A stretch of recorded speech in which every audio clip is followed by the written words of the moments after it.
తెలుగు చిత్రసీమ ఇచ్చిన return gift కు కృతజ్ఞతలంటూ AP deputy CM లేఖ రాశారు. కూటమి ప్రభుత్వం ఏర్పాటై ఏడాది కావస్తున్నా తెలుగు సినిమా వాళ్ళు ఎవరైనా సీఎం చంద్రబాబును కలిశారా అనే ఆయన ప్రస్తావించారు. గత ప్రభుత్వం సినిమా ఫీల్డ్ వారిని ఎలా చీత్కరించిందో మర్చిపోయారా అంటూ పవన్ కళ్యాణ్ వ్యాఖ్యానించారు. ఇకపై ప్రభుత్వంతో వ్యక్తిగత చర్చలు అనేవి ఉండవు అని చెప్పి ఆయన స్ట్రాంగ్ అని చెప్పారు. సినిమా సంఘాల ప్రతినిధులే ప్రభుత్వం దగ్గరకు రావాలని చెప్పి పవన్ కళ్యాణ్ లేఖ రాశారు.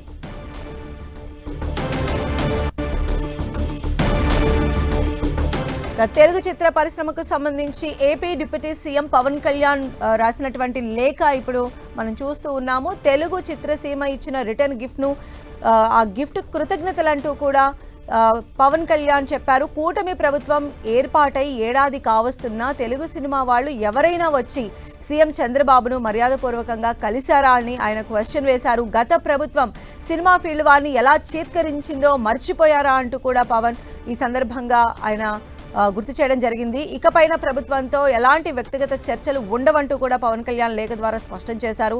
సినిమా సంఘాల ప్రతినిధులే ప్రభుత్వం దగ్గరకు రావాలని చెప్పి పవన్ కళ్యాణ్ చెప్పారు. అయితే పవన్ కళ్యాణ్ ఇలా ఫిల్మ్ ఇండస్ట్రీకి సంబంధించి రియాక్ట్ అవడానికి సంబంధించి ఎలాంటి చర్చ అనేది జరగబోతోంది అనేది అయితే ఇప్పుడు మనం చూడాలి. మరిన్ని అప్డేట్స్ కూడా తెలుసుకుందాం. మా ప్రతినిధి దుర్గా మనకు అందుబాటులో ఉన్నారు. సో దుర్గా, మనం చూస్తున్నాము డిప్యూటీ సీఎం పవన్ కళ్యాణ్ చిత్ర పరిశ్రమ నుంచి వచ్చారు. బట్ చిత్ర పరిశ్రమకి సంబంధించి ఇప్పుడు రిలీజ్ చేసినటువంటి లేఖ అయితే ఖచ్చితంగా ఒక పెద్ద చర్చనీయాంశంగా మారేటువంటి అవకాశం కనిపిస్తోంది. అసలు ఈ లేఖ రాయడం వెనుక ఉన్నటువంటి రీజన్ ఏంటి, ఇది ఏం చెప్తూ ఉన్నారు? తెలుగు చలన చిత్ర పరిశ్రమకు సంబంధించి చాలా విషయాలు ప్రస్తావిస్తూ ఈరోజు కొద్దిసేపటి క్రితం డిప్యూటీ సీఎం కార్యాలయం నుంచి ఒక ప్రెస్ నోట్ని విడుదల చేయడం జరిగింది. అయితే ఈ ప్రెస్ నోట్లో అంశాలు కనుక చూసినట్లయితే చిత్ర పరిశ్రమ పట్ల అక్కడ ఉన్నటువంటి వ్యక్తులు, ముఖ్యంగా నిర్మాతలు, డిస్ట్రిబ్యూటర్లు, అలాగే థియేటర్ యాజమాన్యుల పట్ల అయితే డిప్యూటీ సీఎం పవన్ కళ్యాణ్ చాలా ఆగ్రహంగా ఉన్నట్టుగానే మనకి అర్థమవుతుంది. ఎందుకంటే ఈ ప్రెస్ నోట్లో చాలా విషయాలను ఆయన ప్రస్తావించడం జరిగింది. ముఖ్యంగా ప్రభుత్వం అంటే ముఖ్యంగా ఏపీలో ఎన్డీఏ ప్రభుత్వం ఏర్పాటు ఈ ఏడాది పూర్తవుతున్నా కూడా ఇప్పటివరకు సినిమా పరిశ్రమకు సంబంధించినటువంటి పెద్దలు ఎవరూ కూడా ముఖ్యమంత్రి చంద్రబాబును మర్యాదపూర్వకంగా కలవలేదు. ఒక మర్యాదపూర్వకంగా కలిసి ముఖ్యమంత్రితో చర్చించడం కానీ లేదంటే అభినందనలు తెలియజేయడం కానీ చేయలేదు. గతంలో తనని కలవడానికి వచ్చినప్పుడు కూడా ఈ విషయాన్ని నేను సూచించాను. అయినా సరే ఈ విషయాన్ని పూర్తిగా పక్కన పెట్టారు చిత్ర పరిశ్రమకు సంబంధించినటువంటి పెద్దలు. కేవలం వాళ్ళ సినిమాలకు సంబంధించినటువంటి టికెట్ల రేట్లు పెంచుకోవడానికి మాత్రమే సినిమాటోగ్రఫీ శాఖ వద్దకు ఫైల్స్ తీసుకుని వస్తున్నారు తప్ప ప్రభుత్వానికి సంబంధించినటువంటి అధినేతగా ఉన్నటువంటి ముఖ్యమంత్రి చంద్రబాబుని ఎందుకు మర్యాదపూర్వకంగా కలవలేదంటూ కూడా పవన్ కళ్యాణ్ ఈ కార్యాలయం నుంచి మరో అంశం ఏంటంటే గత ప్రభుత్వము చిత్ర పరిశ్రమను ఏ రకంగా ట్రీట్ చేసిందో గుర్తు లేదా అనేటువంటి వ్యాఖ్యలు కూడా ఆయన చేయడం జరిగింది. సో దీన్ని ఎలా అర్థం చేసుకోవాలి అంటే ఎందుకు చిత్ర పరిశ్రమ ఇప్పుడు ఏపీకి సంబంధించి అంత ఇంట్రెస్ట్ చూపించట్లేదు అనేటువంటి భావన ఆయనలో ఉందని అనుకోవాలి. అంటే చాలా చిన్న చూపు చూస్తున్నారు చిత్ర పరిశ్రమకు సంబంధించినటువంటి పెద్దలు ఏపీ ప్రభుత్వం పై అనేది పవన్ కళ్యాణ్ చెప్తున్నారు. గత ప్రభుత్వం కూడా చిత్ర పరిశ్రమకు సంబంధించి అనేక ఇబ్బందులు పెట్టింది. అయినా సరే ఇప్పుడు ఉన్నటువంటి ప్రభుత్వం చిత్ర పరిశ్రమ అభివృద్ధి కోసం కానీ ఆ చిత్ర పరిశ్రమకు ఇవ్వాల్సినటువంటి రాయితీలకు సంబంధించి కానీ చాలా సానుకూలంగా ఉన్నప్పటికీ కూడా ఎందుకు చిత్ర పరిశ్రమకు సంబంధించినటువంటి పెద్దలు ప్రభుత్వం వద్దకు మర్యాదపూర్వకంగా కూడా కలవడానికి రాలేదనేది పవన్ కళ్యాణ్ చాలా ప్రధానంగా ఇచ్చినటువంటి స్టేట్మెంట్ గా మనం చూడాలి. దీంతో పాటు ఒక రిటర్న్ గిఫ్ట్ అనేది ఇచ్చారు. ఆ రిటర్న్ గిఫ్ట్ కి కృతజ్ఞతలు అంటూ కూడా పవన్ కళ్యాణ్ ఒక కామెంట్ చేశారు. ఈ కామెంట్ ని చాలా సీరియస్ గా తీసుకోవాల్సినటువంటి అవసరం ఉంటుంది. ఎందుకంటే చిత్ర పరిశ్రమ అభివృద్ధికి సంబంధించి నేను చిత్ర పరిశ్రమ నుంచి వచ్చినటువంటి వ్యక్తిగా అనేక నిర్ణయాలు తీసుకునేందుకు చిత్ర పరిశ్రమ అభివృద్ధికి సంబంధించి ఏపీలో ముఖ్యంగా రాయితీలు ఇచ్చే విషయంలో కూడా చాలా నిర్ణయాలు తీసుకుంటాను. కానీ నేను చేసినటువంటి దానికి రిటర్న్ గిఫ్ట్ గా ఎవరూ కూడా కనీసం మర్యాదపూర్వకంగా కూడా కలవడానికి రాలేదు. ఒక ప్రభుత్వాన్ని కూడా సరైన మర్యాద అనేది ఇవ్వలేదనేది పవన్ కళ్యాణ్ ఆవేదనగా మనకి తెలిసింది. దీంతో పాటు కేవలం వ్యక్తిగతంగా వాళ్ళ సినిమాలకు సంబంధించినటువంటి రేట్లు పెంచుకోవడానికి మాత్రమే ఇక్కడికి వస్తున్నారు.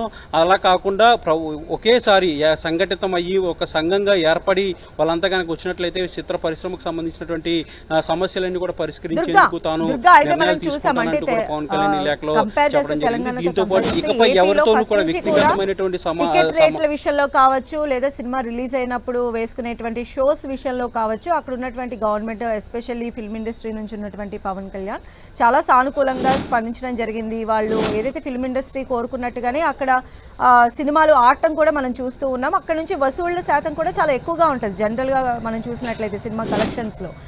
అయినప్పటికీ కూడా అంటే చిత్ర పరిశ్రమకి సంబంధించి ఎందుకు ఇలాంటి వాక్యూమ్ ఉంది అంటే ఏం మాట్లాడుకుంటున్నారు దీనికి సంబంధించి? అంటే ఏపీ అనేది ఈ సినీ రంగానికి సంబంధించి చాలా ఇంట్రెస్టింగ్గా ఉండేటువంటి ఏరియా. దీంతోపాటు ఇక్కడ ఉన్నటువంటి కలెక్షన్స్ కూడా ఎక్కువగా ఉంటాయి. ఏ సినిమా అయినా సరే, ఏ హీరోకి సంబంధించినటువంటి సినిమా అయినా సరే, ఏ విధమైనటువంటి జోనర్లో వచ్చినటువంటి సినిమా అయినా సరే ఏపీ నుంచి వచ్చే కలెక్షన్లే చాలా ఎక్కువగా ఉంటాయి. తెలంగాణతో పోలిస్తే ఏపీ విషయంలో చాలా చిత్రానికి సంబంధించినటువంటి ఆదరణ కూడా ఎక్కువగా ఉంటుంది కాబట్టి ఇక్కడే రెవెన్యూ కూడా ఎక్కువగా ఉంటుంది. దాంతోపాటు ఇక్కడ ఇంట్రెస్టింగ్ అనేది కూడా ఎక్కువగా ఉంటుంది కాబట్టి ఏపీలోనే ఈ సమస్యలు అనేది కూడా వస్తున్నాయి. ముఖ్యంగా గత ప్రభుత్వంలో టికెట్ల రేట్లకు సంబంధించి, థియేటర్లకు సంబంధించి కూడా అనేక వివాదాలు జరిగే. తర్వాత చిత్ర పరిశ్రమకు సంబంధించి కొంతమంది పెద్దలు వచ్చి అప్పటి ప్రభుత్వంతో చర్చలు జరిపారు, కొన్ని సమస్యలు పరిష్కరించారు, కొన్ని సమస్యలు అలాగే ఉండిపోయినటువంటి పరిస్థితి. ఇప్పుడు కొత్తగా ప్రభుత్వం ఏర్పాటైంది, ఏడాది కావస్తుంది. ఏడాదిగా ఎవరూ కూడా కనీసం మర్యాదపూర్వకంగా కూడా కలవడానికి రాలేదని పవన్ కళ్యాణ్ చెప్తున్నారు. అయితే పవన్ కళ్యాణ్ కూడా చిత్ర పరిశ్రమకు నుంచి వచ్చినటువంటి వ్యక్తి, టాప్ పొజిషన్లో ఉన్నటువంటి ఒక సినీ హీరో కూడా కాబట్టి దాంతోపాటు చిత్ర నిర్మాతలకు సంబంధించి చాలా సన్నిహిత సంబంధాలు, మెగా ఫ్యామిలీ నుంచి వచ్చినటువంటి వ్యక్తి కావడంతో చిత్ర పరిశ్రమకు సంబంధించినటువంటి గతంలో ఉన్నటువంటి సమస్యలన్నీ కూడా పరిష్కారం అయిపోతాయి, సునాయాసంగా వీటన్నిటిని కూడా పరిష్కరించుకోవచ్చు అని ఆల్రెడీ గతంలో కొంతమంది డిప్యూటీ సీఎం పవన్ కళ్యాణ్ ని, అల్లు అరవింద్ గాని ఇతరత్ర కొంతమంది నిర్మాతలు ఆల్రెడీ మర్యాదపూర్వకంగా కలిశారు. అయితే ఆ సమయంలో త్వరలోనే మీరంతా కూడా కొన్ని ప్రపోజల్స్ తో సీఎం వద్దకు రావాలంటూ కూడా పవన్ కళ్యాణ్ సూచించినప్పటికీ కూడా వాళ్ళెవరూ కూడా ముందుకు రాలేదు. ఈ విషయానికి సంబంధించి పవన్ కళ్యాణ్ చాలా ఆగ్రహం వ్యక్తం చేస్తూ ఈ లేఖని విడుదల చేయడం జరిగింది. దీంతో పాటు ఎవరైతే వాళ్ళ వ్యక్తిగతమైనటువంటి సినిమాలకు రేట్లు చాలా ప్లేసెస్ లో కూడా సినిమా షూటింగ్స్ అనేవి కూడా జరుగుతూ ఉంటాయి. ఎక్కడో ఒక మూల ఆంధ్రప్రదేశ్ లో సినిమా షూటింగ్స్ అనేవి జరుగుతూ ఉంటాయి. పైగా కూటమి ప్రభుత్వం వచ్చిన తర్వాత వైజాగ్ ఇలాంటి ఏరియాస్ లో ఫిలిం ఇండస్ట్రీకి స్వయంగా ఆహ్వానించినటువంటి పరిస్థితి ఉంది. మీరు కూడా ఇక్కడికి రండి, ఇండస్ట్రీకి సంబంధించి మీరు ఇక్కడ కూడా మౌలిక వస్తువుల్ని అభివృద్ధి చేయండి, రామోజీ ఫిలిం సిటీ అలాంటి వాటిని పెంపొందించుకోండి అని అలాంటి పిలుపుని కూడా ఏపీ గవర్నమెంట్ ఇచ్చినటువంటి సిచ్యువేషన్ ఉన్నప్పటికీ కూడా ఎందుకు అటువైపు నుంచి అంత ప్రతిస్పందన రాకపోవడానికి రీజన్ ఏమై ఉండొచ్చు? అంటే చిత్ర పరిశ్రమకు సంబంధించి ఏపీలో అభివృద్ధి చేయాలనేది గత ప్రభుత్వం, ఇప్పుడు ప్రభుత్వం, ప్రధానంగా పవన్ కళ్యాణ్ కూడా గతంలో సినిమా ఇండస్ట్రీకి సంబంధించిన పెద్దలు తనను కలిసిన తర్వాత వాళ్ళందరికీ కూడా చెప్పడం జరిగింది. ముఖ్యంగా వైజాగ్ లాంటి ప్రాంతాలు, దీంతోపాటు ఏజెన్సీ ప్రాంతం ఎక్కువగా ఉంది, కోస్టల్ ఏరియా అనేది ఎక్కువగా ఉంది కాబట్టి ఎక్కువ సంఖ్యలో ఇక్కడ షూటింగ్లు కనుక చేసుకున్నట్లయితే వాళ్ళకి వ్యయం కూడా తగ్గుతుంది. దాంతోపాటు ఇక్కడ ఉన్న వాళ్ళకి ఉపాధి కలుగుతుంది, అక్కడ ఉన్నటువంటి ఏరియాస్లో ఒక డెవలప్మెంట్ కూడా జరుగుతుంది అనేది పవన్ కళ్యాణ్ గతంలో సినిమా ఇండస్ట్రీకి సంబంధించినటువంటి పెద్దలకి ఆల్రెడీ చెప్పడం జరిగింది. దీంతోపాటు మీ వద్ద ఉన్నటువంటి ప్రపోజల్స్ అన్ని కూడా తీసుకురావాలని వాళ్ళకి సూచించినప్పటికీ కూడా వాళ్ళు ఎవరు కూడా రెస్పాండ్ అవ్వలేదు. ఇప్పుడు తాజాగా ఏదైతే జూన్ 1 నుంచి థియేటర్లన్నీ కూడా బంద్ అంటూ కూడా జరిగినటువంటి హడావుడి, నిన్న మంత్రి కందుల దుర్గేష్ కూడా పోలీసు అధికారులకు ఆదేశాలు కూడా జారీ చేశారు. ఈ థియేటర్ల బంద్ వ్యవహారానికి సంబంధించి వెనకాల ఎవరో కుట్ర జరుగుతుంది, దానికి సంబంధించి ఎంక్వైరీ చేయాలంటూ కూడా ఆదేశాలు ఇచ్చినటువంటి నేపథ్యంలో ఇప్పుడు ఈ వ్యవహారం మరొకసారి తెరపైకి వచ్చింది. చిత్ర పరిశ్రమ అభివృద్ధికి సంబంధించి లేదంటే అక్కడ ఉన్నటువంటి ఎవరైతే కార్మికులు ఉంటారో వాళ్ళందరి సంక్షేమం గురించి నేను ఆలోచిస్తున్నాను, కానీ చిత్ర పరిశ్రమ నాకు రిటర్న్ గిఫ్ట్ ఇచ్చింది, దానికి చాలా కృతజ్ఞతలు అంటూ కూడా పవన్ కళ్యాణ్ ఈరోజు కామెంట్ చేశారు. దీంతో పాటు థియేటర్ల బంద్ అంశానికి సంబంధించి కూడా ఆయన చాలా సీరియస్ గా ఉన్నట్టుగా తెలిసింది. ఎందుకంటే జూన్ 12న హరిహర వీరమల్లు సినిమా కూడా విడుదలకు సిద్ధంగా ఉంది. ఆ వివాదం అనేది ఒక పక్క జరుగుతున్నటువంటి నేపథ్యంలో మరొక పక్క పవన్ కళ్యాణ్ ఈ విషయానికి సంబంధించి చాలా సీరియస్ గా ఒక ప్రకటన విడుదల చేశారు. ఇకపై ఎవరితో కూడా వ్యక్తిగతమైనటువంటి సమావేశాలు, చర్చలు ఉండవు, కేవలం ఒక సంఘంగా వస్తే మాత్రమే చర్చలు, సమావేశాలు ఉంటాయి తప్ప వ్యక్తిగతంగా ఎవరు టికెట్ల రేట్లు పెంచుకునేందుకు కానీ లేదంటే ఇతరత్ర అంశాలకు కానీ తన వద్దకు రావద్దంటూ కూడా పవన్ కళ్యాణ్ ఈ లేఖలో చాలా ఘాటుగా చెప్పడం జరిగింది. అయితే పవన్ కళ్యాణ్ రాసినటువంటి లేఖ తర్వాత అయినా కూడా ఫిలిం ఇండస్ట్రీకి సంబంధించి ఒక కదలిక వచ్చే అవకాశాలు ఎంతవరకు ఉండొచ్చు? అంటే ఖచ్చితంగా వాళ్ళంతా కూడా ఒక సంఘంగా ఏర్పడి ముఖ్యమంత్రిని కలవడం లేదంటే పవన్ కళ్యాణ్ కలిసే అవకాశాలు అయితే ఖచ్చితంగా ఉండే అవకాశం కనిపిస్తుంది. ఎందుకంటే పవన్ కళ్యాణ్ కూడా చాలా ఘాటుగా స్పందించారు. నిన్నటి నుంచి కూడా చాలా సీరియస్గా ఈ విషయానికి సంబంధించి తీసుకున్నట్టుగా తెలిసింది. ఒక పక్క ఇప్పటికే థియేటర్ల సమ్మె అనేది ఆల్రెడీ విరమిస్తూ కూడా నిర్ణయం కూడా తీసుకున్నారు. ఇక సినిమా పెద్దలు ఎవరైతే ఉంటారో వాళ్ళు కూడా ముందుకొచ్చి మాట్లాడబోతున్నారు ఈ అంశానికి సంబంధించి. ఎందుకంటే ఏపీ ప్రభుత్వం అనేది చాలా రెవెన్యూ అనేది సినిమా ఇండస్ట్రీకి ఇక్కడి నుంచే చాలా ఎక్కువగా వస్తుంది. తద్వారా ప్రభుత్వానికి రెవెన్యూ వస్తుంది, అలాగే సినిమా నిర్మాతలకు కూడా ఇక్కడ నుంచి ఎక్కువ కలెక్షన్లు, అలాగే సినిమా ఇంట్రెస్ట్ అనేది ఎక్కువగా ఉన్నటువంటి ఏరియా కాబట్టి ఇక్కడ నుంచే వాళ్ళకు ఎక్కువ ప్రాఫిట్స్ కూడా ఉంటాయి. కాబట్టి వాటికి సంబంధించి కూడా వాళ్ళు చేసే అవకాశం కనిపిస్తుంది. దీంతోపాటు పవన్ కళ్యాణ్ కూడా ఇండస్ట్రీకి సంబంధించినటువంటి వ్యక్తి, ఈ విషయంలో తాను చాలా హర్ట్ అయినటువంటి పరిస్థితి ప్రస్తుతం కనిపిస్తుంది. కాబట్టి ఖచ్చితంగా నెగోషియేట్ చేసే ఆలోచన అయితే ఖచ్చితంగా సినిమా పెద్దలకి ఉంటుంది. వాళ్ళంతా కూడా సంప్రదింపులు జరిగే ప్రయత్నాలు చేస్తారు. కానీ పవన్ కళ్యాణ్ ఈ రోజు విడుదల చేసిన ప్రకటనలో చాలా స్పష్టంగా చెప్పారు, ఇకపైన వ్యక్తిగతమైనటువంటి పర్సనల్ వ్యక్తులకు అపాయింట్మెంట్ అనేది ఖచ్చితంగా ఉండదు, వాళ్ళతో చర్చలు అనేవి ఖచ్చితంగా జరిపే అవకాశం లేదు. ఒక నిర్ణయం కూడా ఆల్రెడీ తీసేసుకున్నాం. ఇక కేవలం సంఘంగా వస్తే గవర్నమెంట్ లో ఉన్నటువంటి టైంలో ఏపీ సీఎం చంద్రబాబుకి అప్పుడు ఉన్నటువంటి సినీ ఇండస్ట్రీలో ఉన్న వాళ్ళకి కూడా మంచి సంబంధాలు ఉండేవి. అప్పుడు ఇండస్ట్రీకి సంబంధించినటువంటి ఎలాంటి మంచి మంచి వృద్ధిలో వెళ్ళేటువంటి అంశాల్లో కూడా చంద్రబాబు సలహాలు సూచనలు కూడా తీసుకున్నటువంటి సిచ్యువేషన్స్ ఉన్నాయి. సో అంటే ఇప్పుడు ఏపీకి అంటే స్టేట్స్ అన్ని విడిపోయిన తర్వాత ఇప్పుడు ఏపీకి వచ్చిన తర్వాత అంటే చంద్రబాబుకి సినీ ఇండస్ట్రీకి మధ్య కూడా ఎందుకు ఆ గ్యాప్ వచ్చిందని మనం అనుకోవాలా, లేదా స్టేట్ డివైడ్ అయిపోయింది కాబట్టి ఏపీ నుంచి జస్ట్ అది ఒక రెవెన్యూ పార్ట్గానే చూస్తున్నారు అనుకోవాలి? ఖచ్చితంగా గతంలో సినిమా ఇండస్ట్రీకి సంబంధించి, అలాగే అప్పుడు ఉన్నటువంటి ప్రభుత్వాలకు సంబంధించి చాలా సన్నిహిత సంబంధాలు ఉండేవి. అక్కడెక్కడ కూడా రాజకీయపరమైనటువంటి అంశాలు పెద్దగా ప్రస్తావన వచ్చేది కాదు. సినిమాకి సంబంధించినటువంటి సమస్యలు కానీ, ఆ పరిస్థితుల్లో అక్కడ ఉన్నటువంటి పనులు కానీ వాటన్నింటినీ కూడా ప్రభుత్వంతో మాట్లాడి చేయించుకునే పరిస్థితి ఉండేది. కానీ ఇప్పుడు రానున్న రోజులు అంటే ముఖ్యంగా గత 5 ఏళ్లలోనూ ఇప్పుడు కూడా అదే రిపీట్ అవుతుంది. సినిమా ఇండస్ట్రీకి ముఖ్యంగా ఏపీ ప్రభుత్వానికి దూరం అనేది పెరిగింది. ఇటీవల తెలంగాణ ముఖ్యమంత్రి రేవంత్ రెడ్డి కూడా సినిమా ఇండస్ట్రీకి సంబంధించి చాలా కీలకమైనటువంటి వ్యాఖ్యలు చేయడం, వాళ్ళపైన ఆగ్రహం వ్యక్తం చేసినటువంటి పరిస్థితులు కనిపిస్తున్నాయి. ఇండస్ట్రీకి సంబంధించి తెలంగాణ ప్రభుత్వానికి కూడా వాళ్ళు ఎవరు కూడా సహకరించట్లేదు. ముఖ్యంగా కొన్ని అవేర్నెస్ కార్యక్రమాలు చేసేటప్పుడు వాళ్ళంతా కూడా ముఖ్యంగా డ్రగ్స్ లాంటి అవేర్నెస్ కార్యక్రమాలు చేసేటప్పుడు వాళ్ళు ఎవరు కూడా పార్టిసిపేట్ చేయట్లేదు. దీంతో పాటు అల్లు అర్జున్ ఎపిసోడ్లో కూడా సినిమా ఇండస్ట్రీకి సంబంధించినటువంటి ఎవరైతే హీరోలు, నిర్మాతలు వీళ్ళంతా కూడా వ్యవహరించినటువంటి తీరు పట్ల కూడా రేవంత్ రెడ్డి చాలా సీరియస్గా వ్యాఖ్యలు చేశారు. అసెంబ్లీ వేదికగా ఇకపైన బెనిఫిట్ షోలు కానీ, టికెట్ల రేట్ల పెంపు కానీ ఏది ఉండదు అంటూ కూడా ఆయన చాలా స్పష్టంగా చెప్పినటువంటి పరిస్థితి. తర్వాత ఆల్రెడీ దిల్ రాజు ఎంటర్ అయ్యి వాళ్ళని కొన్ని సమస్యలు అయితే పరిష్కరించారు.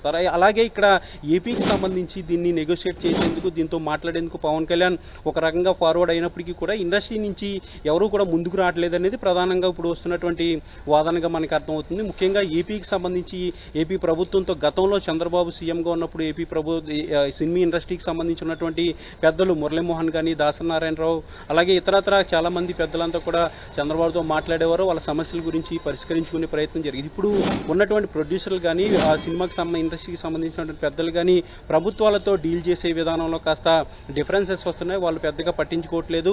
కేవలం వాళ్ళ కలెక్షన్స్ కానీ, లేదంటే టికెట్ల రేట్లు పెంచుకునే అంశానికి సంబంధించి కానీ వాళ్ళు ప్రభుత్వాలకి వద్దకు వస్తున్నారు. వాళ్ళ సినిమాకి సంబంధించి టికెట్ల రేట్లు పెరిగిన తర్వాత పూర్తిగా వాళ్ళ పక్కన పెట్టేసినటువంటి పరిస్థితి. ఇక ఇండస్ట్రీకి అభివృద్ధికి సంబంధించి కానీ, అక్కడ ఉన్నటువంటి కార్మికులు లేదంటే చిన్న స్థాయి ఉద్యోగులు వాళ్ళ సంక్షేమానికి సంబంధించి కానీ ఉన్నటువంటి సమస్యలు, ముఖ్యంగా థియేటర్లకు ఉన్నటువంటి సమస్యలకు సంబంధించి కూడా వాళ్ళు ఎక్కడ కూడా ప్రస్తావించట్లేదు. కేవలం టికెట్ల ధరలు, కలెక్షన్ వీటిని మాత్రమే వాళ్ళు క్యాల్కులేట్ చేసుకుంటున్నటువంటి పరిస్థితి కనిపిస్తుంది. ఈ నేపథ్యంలో ప్రభుత్వాన్ని పూర్తిగా వాళ్ళు విస్మరిస్తున్నారు. ప్రభుత్వ పెద్దలతో మాట్లాడట్లేదు, ప్రభుత్వ పెద్దలతో చర్చలు జరపలేనటువంటి పరిస్థితి. వాళ్ళ పని అవుతుంది కదా అని మాత్రమే చూస్తున్నారు తప్ప బ్యాక్గ్రౌండ్లో ఏం జరుగుతుంది అనేది వాళ్ళు పెద్దగా పట్టించుకోవట్లేదు. ఇప్పుడు తాజాగా థియేటర్ల సమ్మె అనే ఇష్యూ వచ్చింది కాబట్టి అటు నిర్మాతలకు, డిస్ట్రిబ్యూటర్లకి మధ్య ఈ ఇష్యూ జరుగుతుంది కాబట్టి ఈ ఇష్యూ నేపథ్యంలో ఇటీవలే హరిహర వీలమల్లు సినిమా కూడా ప్రదర్శనకు సిద్ధమవుతుంది. 12వ తేదీన రిలీజ్కు సిద్ధమవుతున్నటువంటి నేపథ్యంలో థియేటర్ల బంద్ అంశం తెరపైకి రావడంతో పవన్ కళ్యాణ్ ఒక్కసారిగా ఈ విషయానికి సంబంధించి దృష్టి పెట్టారు.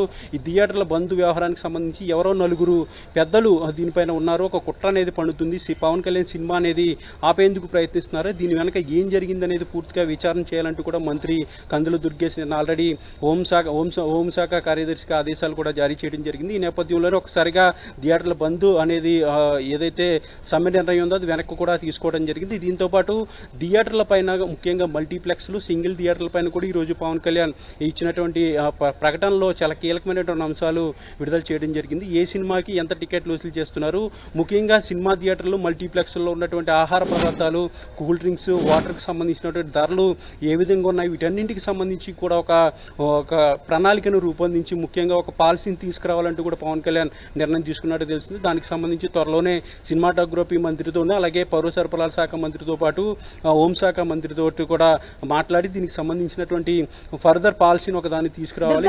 ఫిల్మ్ ఇండస్ట్రీలో మనం చూస్తే ఇప్పుడు ఈ ప్రొడ్యూసర్స్ నడుస్తున్నటువంటి ఇష్యూలో అంటే అల్లు అరవింద్ కావచ్చు, సురేష్ ప్రొడక్షన్స్ కావచ్చు, ఇలా పెద్ద పెద్ద బ్యానర్స్ ఉన్నటువంటి ప్రొడక్షన్ హౌజులు కూడా ఉన్నాయి. సో ఫస్ట్ నుంచి కూడా ఏపీ అభివృద్ధికి సంబంధించి ఫిల్మ్ ఇండస్ట్రీ కూడా కాంట్రిబ్యూట్ చేయాలి అనేటువంటి వర్షన్ ఇక్కడ ఉన్నటువంటి ఏపీ గవర్నమెంట్ వినిపిస్తూ ఉన్నటువంటి సిచ్యువేషన్లో అంటే ముందుకు రానిటువంటి ఈ పరిస్థితిని ఎట్లా అర్థం చేసుకోవచ్చు అంటారు? పవన్ కళ్యాణ్ రాసిన ఈ లేఖ తర్వాత అయినా కూడా అంటే ఏపీలో కూడా ఫిల్మ్ ఇండస్ట్రీ కాంట్రిబ్యూట్ చేసే దిశగానే అడుగులు ముందుకు వేయొచ్చా? అంటే ఖచ్చితంగా, ఎందుకంటే ఏపీలో అభివృద్ధి చేయాలి సినిమా ఇండస్ట్రీని అనేది ప్రభుత్వం అనుకుంటుంది. పవన్ కళ్యాణ్ కూడా చాలా స్పష్టంగా గతం నుంచి కూడా ఇదే విషయాన్ని చెప్తూ వస్తున్నారు. ముఖ్యంగా చాలా ఏ రాష్ట్రానికి లేనటువంటి వనరులు ముఖ్యంగా ఏపీలో ఉన్నాయి. ఇటీవలే ఆయన ఉత్తరాంధ్ర పర్యటనకు వెళ్ళినప్పుడు అక్కడ ఏజెన్సీ అరకు లాంటి ఏజెన్సీ ప్రాంతాల్లో ఆయన పర్యటించినప్పుడు అక్కడ ఉన్నటువంటి ఒక ప్రదేశాలను అక్కడ స్పాట్లను చూసిన తర్వాత షూటింగ్లు చేసుకునేందుకు చాలా అనువైనటువంటి ప్రాంతాలుగా ఇవన్నీ కూడా ఉంటాయి. కాబట్టి ఇక్కడ షూటింగ్లు చేసుకునేందుకు ఎక్కువగా రావాలంటూ కూడా ఆయన పిలుపునివ్వడం జరిగింది. దాంతోపాటు ఏపీలో సినిమా ఇండస్ట్రీ అభివృద్ధి చేసేందుకు, స్టూడియోలు నిర్మాణం చేసేందుకు కూడా ప్రభుత్వం రాయితీలు ఇస్తుంది, ప్రభుత్వం సహకరిస్తుంది. కాబట్టి మీరంతా కూడా ఇక్కడ అభివృద్ధి చేయాలి, ఇక్కడ షూటింగ్ చేయాలి. దాంతోపాటు ఇక్కడ ఉన్నటువంటి యువతలో నైపుణ్యం అనేది ఎక్కువగా ఉంది కాబట్టి వీళ్ళందరినీ కూడా ఇండస్ట్రీకి వాడుకోవాలంటూ కూడా పవన్ కళ్యాణ్ గతంలో పిలుపునిచ్చారు. అయితే ఈ వీటేటికి కూడా ఇండస్ట్రీకి సంబంధించినటువంటి ఎలాంటి ఇనిషియేషన్ కూడా రావట్లేదు, ప్రభుత్వానికి కలవలేదు, వాళ్ళకు ఉన్నటువంటి ప్రపోజల్స్ ఏవి కూడా ఇవ్వలేదు. కాబట్టి పవన్ కళ్యాణ్ మొత్తం ఈ వ్యవహారం పట్ల పూర్తిగా తన ఆగ్రహం వ్యక్తం చేస్తూ ఈ పత్రికా ప్రకటన విడుదల చేయడం జరిగింది. తమకు రిటర్న్ గిఫ్ట్ ఇచ్చారు ఇండస్ట్రీ పెద్దలు, దానికి చాలా కృతజ్ఞతలు అంటూ కూడా చెప్పడంతో పాటు ఇకపై ఎవరితోనూ కూడా వ్యక్తిగతమైనటువంటి సమావేశాలు ఉండవు, కేవలం సంఘంగా వస్తే మాత్రమే ప్రభుత్వం చర్చలు జరుపుతుందంటూ కూడా పవన్ కళ్యాణ్ స్పష్టం చేయడం జరిగింది. సంధ్య. రైట్ దుర్గా.